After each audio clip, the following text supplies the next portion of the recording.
বিশ্বাস বড় অমূল্য সম্পদ। বিশ্বাসকে যাত্রার হাতে দেবেন না।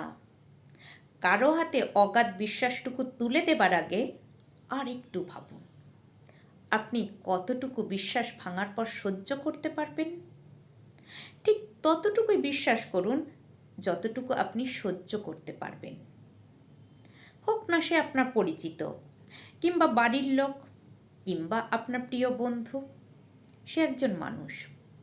পরিচিত বলি যে তাকে বিশ্বাস করতে হবে এমন তো নয়। বিশ্বাসের মতো অমূল্য সম্পদ সবাই ডিজার্ভ করে না। আজ যে ভালো, কাল সে ভালো থাকবে এমন তো নয়।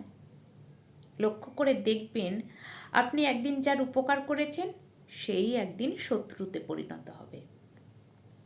তাই বলছি, অন্ধবিশ্বাস করবেন না, সীমিত বিশ্বাস করুন। এতে আপনি মানসিক শান্তিতে থাকবেন।